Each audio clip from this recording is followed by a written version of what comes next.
believed what I told them, took it home, and they found that everything that I had told them about the egg was true. So they started bragging about it to their guests when they came, which immediately brought us some new people to come and visit our little store. So that's how it all started. I sold them one at a time. Each person that bought one seemed to have told a number of their friends and guests that they had to dinner. That's how the legend of the Big Green Egg began. When you brought over that first cargo container, because basically you had to bring it over in a cargo container, I mean, and that's expensive. Even back then it was very expensive. You really took a risk. You really typified what makes America great, and you really took the entrepreneurial leap. You brought this thing in, hoping that this crazy, silly-looking thing would catch on. Did you ever, in your wildest dreams, 35 years ago, by yourself, cooking eggs, you must have felt like a Maytag repairman out there. You know, here's Uncle Ed out there cooking some wings out there. Hey, come on over, try this. Did you ever think it would be from one little store to thousands of retailers in dozens of countries around the world? Did you ever imagine that? No. I brought them over in the hopes that this would be successful. I was about 40 years old at the time, and I had previously been an aerospace engineer, had been laid off in the recession of the 70s, and was looking for a way to survive. So I brought this thing in and thought that perhaps I could sell a few now and then, and put a little chicken on the table. Yes. So the egg really is rocket science. But really, describe the first egg. What it looked like. I mean, because it's really gotten extremely better. Well, the egg, and it wasn't called an egg at the time. These were being made in Japan. It's called a kamado.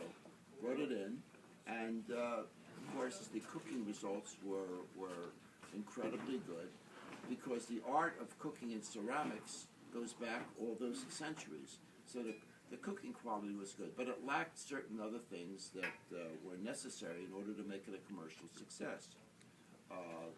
They were made out of a clay material, and this clay material would become brittle in time, and wouldn't withstand high temperatures, and if you tried to move it, it would break. So the concept was good, but it needed improvements. And after selling a number of these and seeing the reception, I tried to figure out a way where we could make this better and make it more practical for American barbecuers to use. So we were fortunate enough to be living in an era where the space technology was being adapted and created.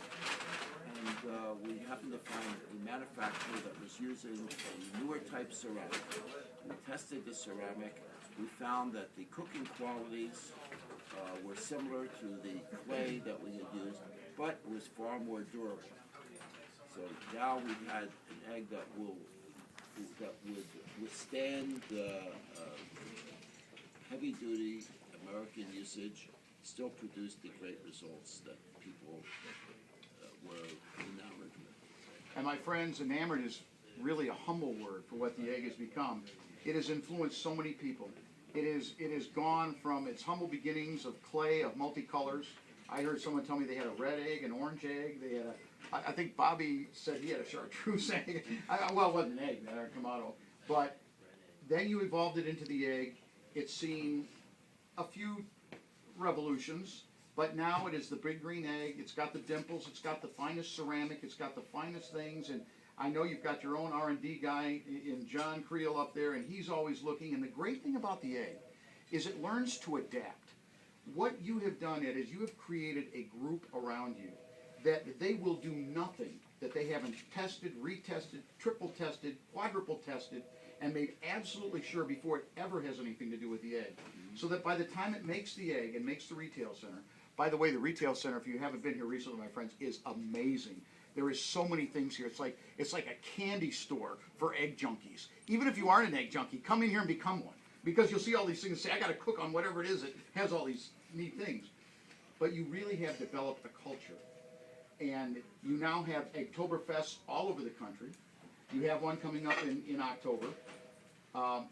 You have really developed from its most humble beginnings to this amazing family that has become the Egghead family. Well, to those of you listeners who are not quite familiar with what an Eggtoberfest is, this is an event that we do annually here in Atlanta, which invites eggheads, which we now call our aficionados, to come here to Atlanta. They come here from all over the United States. They come here from Europe to get together with other eggheads. And last year was our 12th year. Huge.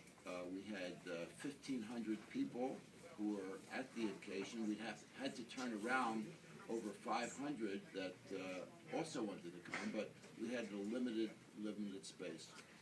But these people gathered together and cook on their eggs and share their food with other eggheads, and it has become so successful that there are now similar type egg fests throughout the United States. And there are actually 22 other egg fests in various parts of the United States where the same thing happens. So that's been a very successful event, and at least once a year it gives eggheads an opportunity to meet other eggheads, to sample the new ideas and cooking techniques that are used, and so it has evolved into something much bigger than what we started with there. Well, my friends,